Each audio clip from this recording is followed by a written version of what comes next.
नमस्कार. Prime time महाराष्ट्रामध्ये मी सुहास आपल्या सगळ्यांचं स्वागत करतो. 2014 पासून राजकारणाचा स्तर खालावतोय याची चर्चा सातत्याने होत आली आहे आणि आज आपण बघतो की राजकारण खरंच इतकं गढूळ झालंय की ते आपल्या कल्पनेच्या आपल्या विचारांच्या पलीकडे गेलेलं आहे.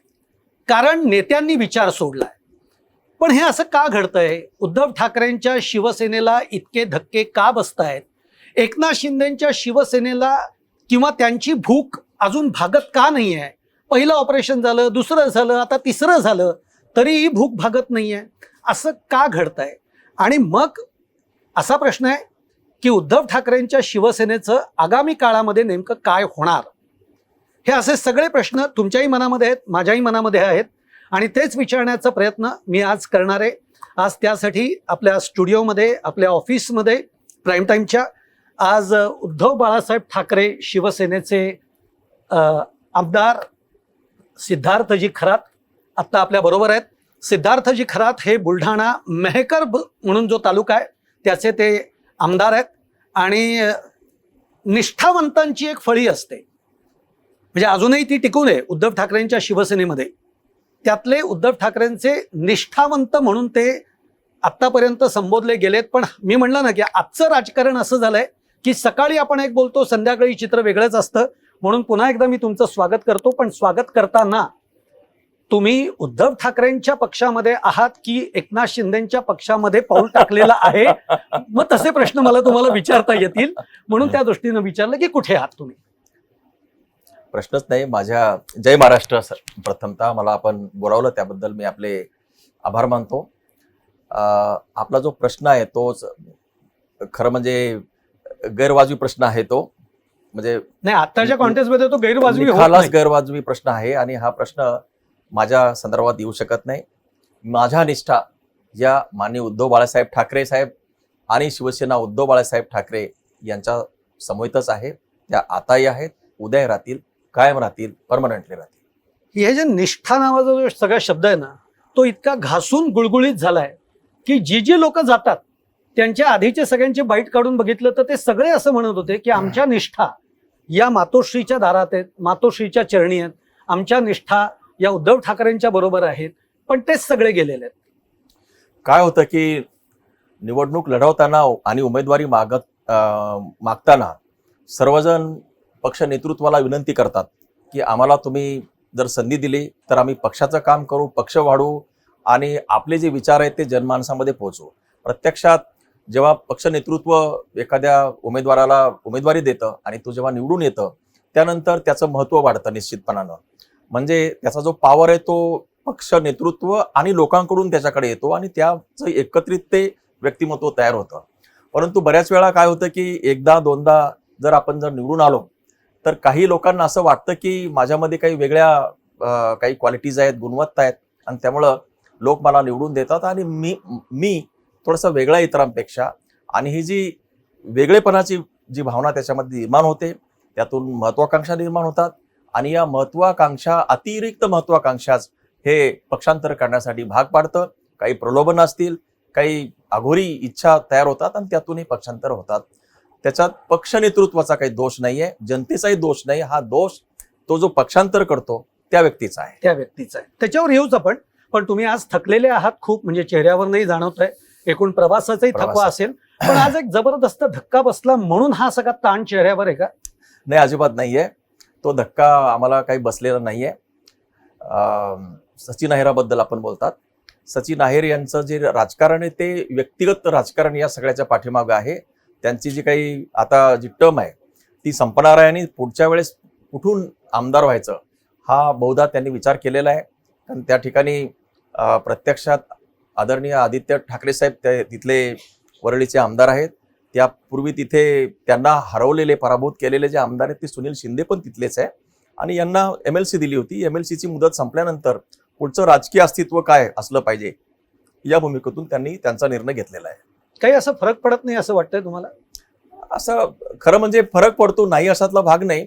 परंतु एखाद्या व्यक्तीने जर त्याच्या स्वतःच्या व्यक्तिगत महत्वाकांक्षेपायी जर असं काही अदल बदल केला असेल आणि अलीकडची पार्श्वभूमी त्याला कारणीभूत असेल तर त्यामुळे पक्षाला मला तरी वाटत नाही की कुठला फरक पडतो म्हणून. नाही, मी फरक पडतो यासाठी म्हटलं की आज आदित्य ठाकरे सुद्धा असं म्हणाले की जे गेले ठीक आहे, आम्हाला काही फरक पडत नाही. त्याच्यावर उत्तर श्रीकांत शिंदेंनी असं दिलं की त्यांना फरक पडत नाही म्हणूनच त्यांच्याकडनं लोक निघतायत. नाही, असं नाहीये. आदित्य साहेबांच्या समवेत जे आपले जे गेलेले MLC आहेत, सचिन भाऊ आहेर, हे कायम त्यांच्या समवेत वावरताना दिसतात. त्यांना निवडून आणण्यामध्ये पण त्यांचा सहभाग राहिलेला आहे. मतदारसंघ सोडला, मतदारसंघ सोडलेला आहे. आणि ठाकरे कुटुंबियांनी सुद्धा आहेर सचिन भाऊंना काही अशी वेगळी वागणूक दिलेली नाही. ते त्यांच्या कुटुंबाचाच एक भाग होते. इवन ते आम्हाला वारंवार तसं दिसायचं. त्यांच्या आजच्या जाण्यामुळे आम्हाला खरं तर आश्चर्याचा धक्का बसला आणि वाईटही वाटलं. परंतु त्यांनी जो निर्णय घेतला, मी मगाशी म्हटल्याप्रमाणे, त्यांच्या व्यक्तिगत जे काही भवितव्य आहे, महत्वाकांक्षा आहे, त्याला अनुरूप त्यांनी घेतलेलं आहे. आणि आजची परिस्थिती जी आहे ती परिस्थितीला अनुरूप घेतला. कारण शिंदेसाहेब जिथे फट दिसेल, जिथे संधी दिसेल, जिथे फुटत असेल, फोडता येत असेल, महत्वाकांक्षा एखाद्या जागृत करतात आणि त्या ठिकाणी ते सिमेंटिंग करतात आणि त्यांचा कार्यभाग उरकतात, जे की चुकीचं आहे. ठीक आहे, नाही, पण तुम्ही एक वाक्य आता असं म्हणलं की आत्ताच्या परिस्थितीनुरूप त्यांनी त्यांचं भविष्य बघितलं. मग हे भविष्य इथं नाहीये का त्यांचं? म्हणजे इथं नाही म्हणून ते गेलेत का? नाही, बघा, राजकारणामध्ये काही गोष्टीमध्ये माणसं जिवंत राहतात. एकतर तो पक्ष सत्तेत असेल तर बाहेर जाण्याचा विचार करत नाही, कारण सत्तेची जी काही गणित आहेत त्याचा लाभ त्या व्यक्तीला होत असतो. जेव्हा सत्ता नसते त्यावेळेस त्याला विरोधामध्ये राहून भूमिकावरती लोकांच्या समोर जाताना कसरत करावी लागते. आणि ज्याच्यामध्ये धाडस नाही, जे परिपक्व नाही किंवा ज्यांना अशी हिंमत नाही, अशी माणसं कमकुवत ठरतात आणि ते कुठल्या तरी आमिषाला, प्रलोभनाला बळी पडतात, निघून जातात. आता मुख्य मुद्द्यावर येतो. म्हणजे 6 खासदार गेले. 6 खासदार का गेले? म्हणजे पक्षाला सांभाळता आले नाहीत. आणि त्या 6 खासदारांनी असं सांगितलंय की आम्हाला एक तर निधी मिळत नाही, उद्धव ठाकरे, आदित्य ठाकरे आम्हाला भेटत नाहीत. काय नेमकं म्हणजे सांभाळता का नाही आलं पक्ष? नाही, असं आहे की माझा जो व्यक्तिगत जो अनुभव आहे गेल्या 1.5-2 वर्षाचा, उद्धव साहेब भेटत नाही, पक्ष नेतृत्व भेटत नाही, चर्चा करत नाही, ह्या आरोपाला किंवा याला कुठलाही आधार नाहीये. तुम्हाला भेटतात? मला भेटतात. मला जर काही समजा प्रश्न पडला, मला जर कुठल्या विषयावरती बोलायचं असेल तर मी त्यांना फोन लावत नाही, कारण ते महाराष्ट्राचं किंबहुना पक्ष नेतृत्व असल्यामुळं, त्यांचा जो व्याप आहे तो खूप मोठा असल्यामुळं मी मेसेज करतो, त्यांना पाठवतो आणि मग त्यानंतर मला त्याला एकतर उत्तर तरी येतं किंवा त्यांचा फोन तरी येतो. त्यामुळे मला त्यांच्यामध्ये आणि आमच्या आमदारामध्ये किंवा खासदारामध्ये कुठला कम्युनिकेशन गॅप आहे या म्हणण्याला काही अर्थ नाही.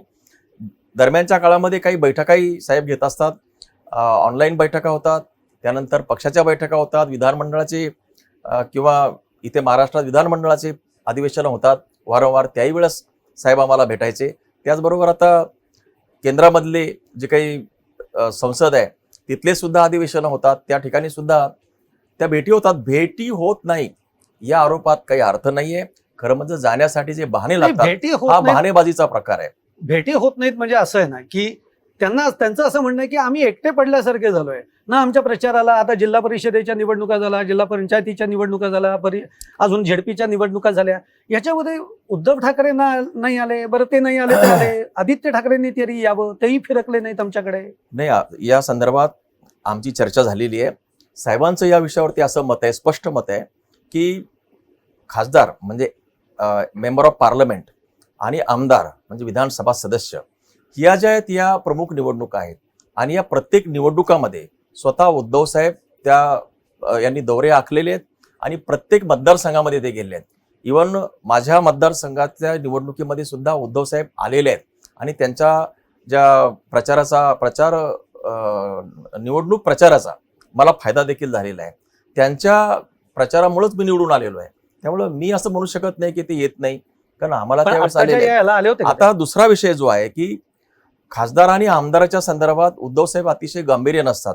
ज्या लोकल सेल्फ गव्हर्नमेंट असतात, ज्याला आपण पंचायत राज व्यवस्थेमधले जिल्हा परिषदा, पंचायत समिती, नगर परिषदा यांचे किंवा महानगरपालिका, या ज्या निवडणुका असतात त्या लोकल असतात. स्थानिक नेतृत्वाचा कस त्यावर लागतो. त्यांचं असं मत आहे की या ठिकाणी मोठ्या पक्षांनी सहभागी होऊ नये, जे की इतर पक्षांना ते समजत नाही. इतर पक्षांचे जे नेते आहेत त्या ठिकाणी साम दाम दंडभेद त्याचा वापर करतात आणि जे काही जिल्हा स्तरावरचं स्थानिक पातळीवरचं राजकारण गढूळ करतात, नव्हे त्या ठिकाणी अनिष्ट प्रकार करतात. जे उद्धव साहेबांना मान्य नाही, माझ्या दृष्टीनं ते योग्य आहे. बरं. त्यामुळं त्यांनी या ज्या निवडणुका आहेत त्या लोकल नेतृत्वावर सोडलेल्या आहेत. तुमचं नेतृत्व विकसित करण्याच्या दृष्टीने त्यांनी तो दिलेला त्यांना अवकाश आहे. तुम्हाला निधी मिळतो? नाही, ही एक अडचण कारण आहे. निधीची हे आहे. आता अलीकडं ही सगळ्यात दुर्दैवाची गोष्ट आहे. ही गोष्ट खरी आहे की या सरकारमध्ये विशेषतः या 10-12 वर्षापासून जे विरोधी पक्षातले आमदार आहेत त्यांना निधी देत असताना ते काटकसर करतात, नव्हे अनेक ठिकाणी ते निधीच देत नाही. उदाहरणार्थ आता बळीराजा शेत पानंद रस्ते योजना आणलेली आहे.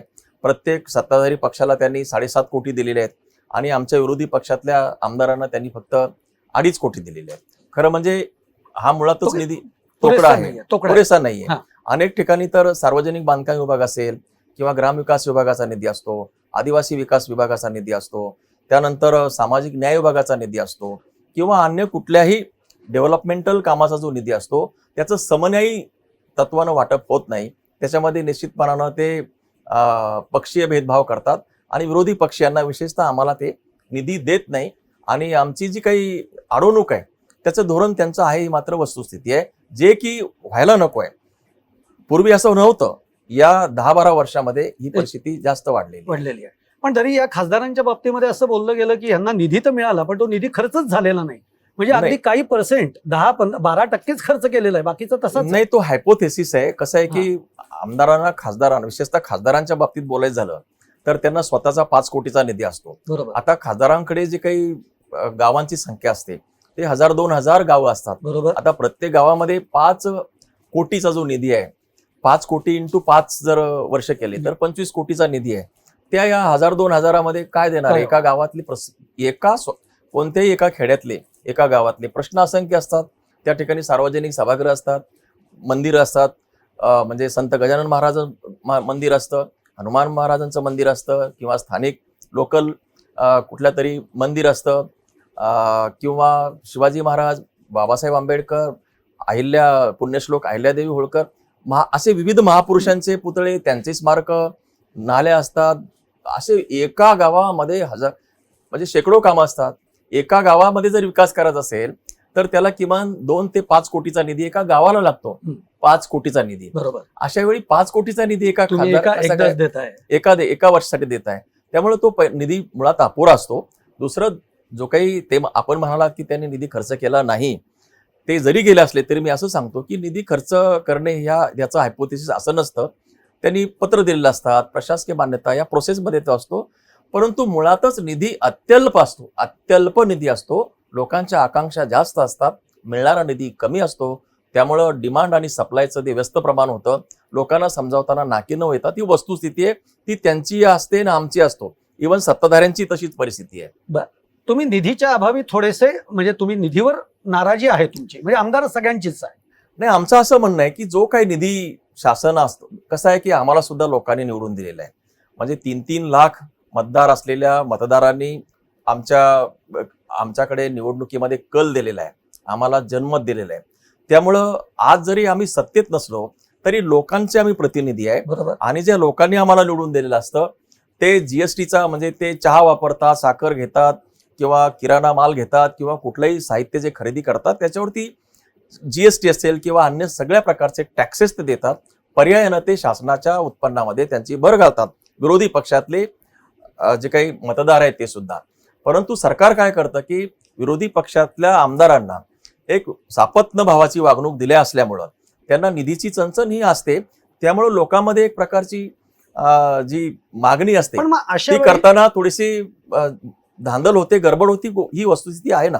पण अशा वेळी जेव्हा आमदारांना निधी कमी पडतो किंवा तो तोकडा मिळतोय, तुमची जी तक्रार आहे ती, अशा वेळी नेमकं मग करायचं काय? म्हणजे आमदार म्हणून तुम्ही सगळेजण एकत्रित सरकारच्या विरोधामध्ये आवाज आम्ही या संदर्भामध्ये नेतृत्वाची याच्यामध्ये काही भूमिका आहे का? सगळ्यात महत्वाचं म्हणजे नाही, काय आहे की आम्ही माननीय उद्धव साहेबांच्याकडे सुद्धा या विषयाचं गाऱ्हाणं मांडलं होतं. उद्धव साहेबांनी सुद्धा माननीय मुख्यमंत्री महोदयांना, आमच्या सगळ्यांना घेऊन भेट दिली होती. माननीय मुख्यमंत्री महोदयांनी सुद्धा आम्ही ठीक आहे याच्यातून काही मार्ग काढू अशा प्रकारचं त्यांच्या स्टाईलनी गोड उत्तर दिलेलं आहे. परंतु प्रत्यक्षात काय त्याची अंमलबजावणी त्यांनी काही केलेली नाही. त्यामुळं सत्ताधारी जो पक्ष आहे तो विरोधी पक्षांची जी एक प्रकारची अडवणूक करतोय ही वस्तुस्थिती आहे. परंतु हे यापूर्वी नव्हतं, हे अलीकडच्या काळामध्ये प्रकर्षानं दिसतंय. जे की लोकशाहीमध्ये असं अपेक्षित नाही. निधीचं वाटप हे समन्यायी तत्वानंच झालं पाहिजे. तो सत्तेतला असो किंवा विरोधी पक्षातला आमदार असो, निधी देताना ह्या अशा प्रकारचं सापत्नभावाची वागणूक असायला नाही पाहिजे, जे की हे सरकार देत आहे. ठीक आहे. आता ज्या मुद्द्यामुळे मी तुमचा इंटरव्ह्यू करण्याचं हा सगळा घाट घातला, बरं त्याला कारण आहे ती तुमची पोस्ट. त्या पोस्टवर मी येतो, पण बरं. त्याच्या आधी मला तुमचे दोन्ही हात जरा असे भाई करून वरती करून दाखवू शकता का? म्हणजे कारण तुमच्या हातामध्ये शिवबंधन दिसत नाही.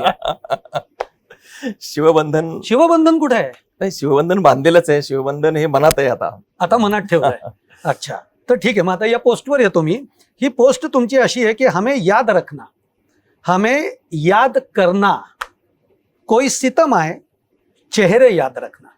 बरोबर आहे. आता हे कोणाला उद्देशून म्हणजे? सांगतो मी. हम्म. अधिवेशनाचा पहिला दिवस होता आणि माननीय उद्धव साहेबांनी आमच्या आमदारांची बैठक बोलावली होती शिवालयामध्ये. त्या बैठकीला शिवसेनेचे 20च्या 20 आमदार हजर होते. माझ्या बाजूला आदरणीय कैलास पाटील आणि नितीन देशमुख जे आमचे बाळापूरचे आमदार आहेत ते होते. आणि आम्ही तिघही सुदैवाने असे एकत्र होतो आणि तो फोटोमध्ये छानसा आमचा तिघांचा फोटो आला होता. आता कैलास पाटील आणि नितीन देशमुख यांच्याबद्दल मला मुळातच आदर आहे, कारण मागच्या वेळेसची जी काही ऑपरेशन गुवाहाटी किंवा ऑपरेशन गुवाहाटी सुरत जे आहे हा. त्याच्यामध्ये हे दोन्ही आमदार जे आहे ते अर्ध्या रस्त्यावरनं परत आलेले आहेत. बरोबर. त्यांना परत येताना अनेक अडचणी आल्या, परंतु त्यांना आमिष असताना ते ठोकरून अनेक अडचणीचा सामना करून ते परत आले. त्यामुळे ते महाराष्ट्रातल्या तमाम शिवसैनिकांच्या गळ्यातले ताईत झाले होते आणि मला सुद्धा त्यांच्याबद्दलचं आकर्षण होतं. आणि त्यांचा फोटो असा सलग आल्यामुळं मी त्यांचा तो फोटो घेऊन माझ्या फेसबुक पोस्टवरती टाकला. आणि हे करताना त्याच्यामध्ये मी लिहिलं की हमें याद रखना, हमें याद करना, कोई सितम आए चेहरे याद रखना. बर. आता ह्याच्यातलं काय झालं की काही मीडिया मंडळींनी हमें याद रखना, हमें याद करना, बाय बाय जणू आम्ही चाललोय, त्यातला महत्वाचा शब्द ते विसरले. कोई सितम आहे, काही संकट आलं, काही संकट आलं, अडचण आली, वादळ आलं, प्रॉब्लेम आला, तर हे चेहरे तुम्ही लक्षात ठेवा. हे तुमच्या पाठीमागं ठामपणानं उभं राहतील. उद्धव साहेबांची जी काही पक्ष आहे तो एका टर्ब्युलंट अवस्थेमधून जातोय सध्या, बरोबर आहे. बरोबर. तर अशा परिस्थितीमध्ये आमचे हे जर अडचणी आल्या तर आम्हाला लक्षात ठेवा आम्ही आहोत, हा एक आत्मविश्वास देण्यासाठीच ती एक शायरी होती. वास्तवात त्याचा अर्थ पॉझिटिव्ह न घेता तो वेगळ्याच अर्थाने गेला, कारण त्याला बॅकग्राऊंड नाही. आता पॉझिटिव्ह असा पण होतो ना की आमदार फुटीची चर्चा चालू आहे. काय 14 आमदार पाहिजेत? माझ्या मते 20 आमदार तुमच्याकडे आहेत, 2/3 14 आमदार पाहिजेत. कदाचित तुम्ही शिंदेंना पण म्हणलं असाल कोई सितम आहे, काही संकट आलं, तुम्हाला 14चा आकडा कमी पडला तर हे 3 चेहरे याद रखना. नाही, असं आहे बघा, मी आमदार होण्यापूर्वी मी महाराष्ट्र शासनाच्या सेवेत होतो, चांगल्या पदावर होतो, अतिशय चांगल्या पदावर होतो. खरं म्हणजे व्यवस्थित होतं सगळं माझं. परंतु राजकारणाची समाजकारणाची आवड असल्यानं मी माननीय साहेबांना, उद्धव साहेबांना भेटलो. त्यांनी या सगळ्याची पडताळणी करून मला तिकीट दिलं आणि मी राजीनामा दिला माझ्या नोकरीचा. आणि राजीनामा देऊन मला 2 ते 3 महिने मिळाले. या 2 ते 3 महिन्यामध्ये जे साहेबांनी माझ्यावरती विश्वास टाकला, मला त्या ठिकाणी उमेदवारी दिली. साहेबांनी उमेदवारी दिल्यामुळं माझ्या मतदारसंघातील समस्त जनतेने माझं बॅकग्राऊंड, माझं सगळं परिस्थिती मला समजून घेण्यासाठीचा पुरेसा वेळ नसताना सुद्धा 265 गाव आहेत माझ्या मतदारसंघामध्ये. तर त्या 265 पैकी बहुतेक गावं सुद्धा मला माहिती नव्हते, त्यांची नावं माहिती नाही, त्या गावातल्या लोकांची नावं सुद्धा, आडनावं माहिती नाही, प्रमुख घराणी कोण, तिथला राजकीय जो कॅनव्हास आहे त्या गावचं सामाजिक जो काय ते सुद्धा मला माहित नव्हतं. लोकांनी उद्धव साहेबांनी दिलेल्या उमेदवारावरती संपूर्णपणाने विश्वास ठेवला आणि मला सुद्धा त्यांच्याकडे जाण्यासाठी वेळ मिळाला नसताना सुद्धा त्यांनी मला भरघोस मतांनी निवडून दिलं. 3 वेळेसचा जो गद्दार होता तिथला, 3 वेळेस आमदार असलेला, त्याला पाडलं. खरं म्हणजे त्याला सगळं मिळालं होतं, परंतु लोकांनी ही जी काही बाहेर गेल्यानंतर जी भावना तयार होते त्याच्या विरोधात जाऊन मला त्या ठिकाणी मतदान केलं आणि मला भरघोस मतांनी निवडून दिलं. मला सांगा, मी असा कोण आहे आता की मी दुसरीकडे जाऊ? आपण जे म्हणालात, काय संबंध आहे मला त्याच्यामध्ये? एवढं सगळं मला माझ्या मतदारांनी दिलं, मला आमदारकी दिली. मला असं वाटतं की उद्धव साहेबांनी माझ्यावर टाकलेला विश्वास, मतदारांनी दिलेला कौल, या पलीकडे मला कोणतेही म्हणजे काही नकोय. माझी निष्ठा माझ्या मतदारांशी माझी निष्ठा माझ्या साहेबांशी, उद्धव साहेबांशी. हे शपथ माझ्याकडे आता गीता नाही आहे, नाही तर गीतेवर हात ठेवून तुम्हाला शपथ घ्यायला लावली असती. पण काही कारण नाही ना. नाही, पण हे आहे ना, काजू आहे, अन्न आहे, अन्नावर हात ठेवून तुम्ही शपथ घ्या की उद्धव ठाकरेंची साथ सोडणार नाही. नाही, शपथ म्हणजे हा मी आता जे बोलतोय ते सत्य आहे. हा कारण हा पक्ष आणि साहेब अतिशय वेगळ्या नाही, परिस्थितीत मी हे शपथ का घ्यायला सांगितले आता तुम्हाला सांगतो. तुमचे जे खासदार आहेत प्रतापराव जाधव, तसं काय तुमचं काही सख्य फार आहे अशातला भाग नाही आहे, पण हल्ली तुमचं सख्य वाढलंय, तुमच्यातला गोडवा वाढलाय, तुमच्यातल्या बैठका वाढल्या आहेत. आणि असं कळत आहे की तुमची त्याच्यानंतर हे जे आपले बापू देशमुख जे आहेत त्यांची ही जबाबदारी आता प्रतापराव जाधवांवर आहे की यांना आपल्या गळाला लावा. हे अतिशय निराधार गोष्ट आहे, याला काही आधार नाही, कुठल्याही सत्याची याला म्हणजे वस्तुस्थितीचा कुठलाही आधार नाहीच आहे, म्हणजे हा बेसलेस आहे सगळं हे. प्रतापराव जाधव यांच्या संदर्भात मी वारंवार बोलतो आहे की ते तिथले यापूर्वीचे 3 वेळेसचे आमदार होते आणि 4थ्या वेळेसचे खासदार आहेत. बरोबर. आणि आता ते केंद्रातले महायुतीचे म्हणजे शिंदे सेनेच्या पक्षातले एकमेव मंत्री आहेत. बरोबर. आणि ते नेमके माझ्या मेहकरमध्ये राहतात आणि माझ्या बाजूला 50 ते 100 मीटरचंच अंतर आहे, म्हणजे आम्ही तिथे राहतो. बरोबर. म्हणजे उद्या कुणाचं लग्न असतं त्या मेहकर मधलं, एखाद्या दुकानाचं उद्घाटन असतं, सामाजिक कार्यक्रम असतात, धार्मिक कार्यक्रम असतात, तेरवीचा कार्यक्रम असतो, सावड्याचा कार्यक्रम असतो, अशा कितीतरी कार्यक्रमाला आम्हाला वारंवार भेटावं लागतं. आता मला सांगा, आम्ही जेव्हा सोबत एकत्र जेव्हा अशा कार्यक्रमाला येतो आणि प्रमुख म्हणून जेव्हा बाजूला बसतो, तेव्हा विरुद्ध दिशेला तोंड करून बसायचं, ते कुठल्या तरी एखाद्या कॉमन विषयावरती चर्चा म्हणजे सर्वसाधारण सुसंवाद ज्याला म्हणू आपण, तो साधण्याचा आमचा प्रयत्न असतो. आणि गुप्त बैठका नाहीत ना काही झालं? बिलकुल गुप्त बैठका नाही आणि कोणत्याही बैठकीत कोणताही वेगळा अजेंडा नाही. हे बघा, ते आदरणीय प्रतापराव जाधव साहेब यांचे नेते एकनाथराव शिंदे साहेब आहेत, माझे नेतृत्व हे माननीय उद्धव बाळासाहेब ठाकरे साहेब आहेत, त्यांचा पक्ष शिंदे सेना आहे, जे त्यांनी सोडून तिकडे गेले आहेत. माझा जो पक्ष आहे, मला तिकीट दिलेला उद्धव साहेबांचा पक्ष आहे. माझ्या भूमिका उद्धव साहेबांच्या भूमिका आहेत, त्यांच्या भूमिका आहेत. असं असलं तरी आमच्यामध्ये एक थोडासा जो वसा म्हणतो आपण, वारसा म्हणतो, महाराष्ट्रातल्या राजकारणाचा सुसंस्कृतपणाचा जो वारसा आहे, तो जपण्याचा, टिकवण्याचा मी प्रयत्न करतो. जेव्हा भेटतो तेव्हा कुठल्या तरी कॉमन विषयावर सुसंवाद मात्र साधतो. याचा अर्थ असा नाही का मी राजकीय कुठेतरी हे करतोय, आणि तेही मला असं कुठल्याही अर्थानं बोललेलं नाही आणि माझा सुद्धा त्या विषयाने अर्थार्थी कुठला संबंध नाही. कॉमन विषय तिथले लोकल काहीतरी त्या असताना सगळे लोक असतात आजूबाजूला. बरोबर आहे. त्यामुळे कुठल्याही याला काही हा बेसलेस म्हणजे हा जे काही सध्या चर्चा आहे ही बेसलेस आहे, अगदी बेसलेस आहे. बरं, ठीक आहे. आता मुलाखतीच्या अगदी शेवटच्या टप्प्यामध्ये येतो. ते म्हणजे मग आता उद्धव ठाकरेंच्या शिवसेनेची पुढची दिशा काय? कारण इतकी कमजोर झालाय पक्ष. खासदार गेले, आज तर तुमचे सचिन अहिर गेले, परत 12 आमदार फुटीची चर्चा आहे, नगरसेवकांच्याही फुटीची चर्चा आहे. जर खरंच असं घडत असतं आणि घडतंय, म्हणजे नाही म्हणायलाही स्कोप नाही आहे, तर पुढची वाटचाल कशी राहणार आहे उद्धव ठाकरेंच्या शिवसेनेची? मी 2 गोष्टीमध्ये 2 भागामध्ये त्याचं उत्तर देणार आहे. बघा, जून 2022 मध्ये पक्षफूट झालेली होती. बरोबर. त्यानंतर शिंदे यांचा पक्ष वेगळा झाला आणि उद्धव साहेबांचा पक्ष वेगळा झाला. त्यानंतर मे 2024ला निवडणूक झाली. त्यावेळी शिंदेच्या सेनेला 7 जागा मिळाल्या आणि उद्धव साहेबांच्या पक्षाला 9 जागा मिळाल्या. खासदार लोकांनी जो कौल दिला तो कुणाला दिला त्यावेळेस? उद्धव ठाकरे. निर्विवाद. हे केव्हा दिला? जेव्हा पक्षफूट झाली, पहिली मोठी पक्षफूट झाली, त्यानंतर झाली. दुर्दैवानं काय झालं, त्यानंतर हा जो टेम्पो वाढला होता तो कुठेतरी, म्हणजे आम्हाला जास्त जागा मिळाल्या महाविकास आघाडीला. टोटल महाविकास आघाडीच्या 31 जागा होत्या आणि यांच्या फक्त 17 होत्या. आम्ही थोडासा ओव्हर कॉन्फिडन्समध्ये, आत्मविश्वास जास्त झाल्यामुळं जी मेहनत करायला पाहिजे, प्रयत्न करायला पाहिजे, तिथे कुठेतरी कमी पडलं. आणि ते पडल्यामुळं ते अगदी जमिनीवर आले आणि त्यांनी त्याच्यावरती विचार विनिमय जास्त केला. आणि नंतर जे काही 4 महिन्यानं ज्या निवडणुका होणार होत्या त्या त्यांनी आणखी 2 महिने लांबवल्या.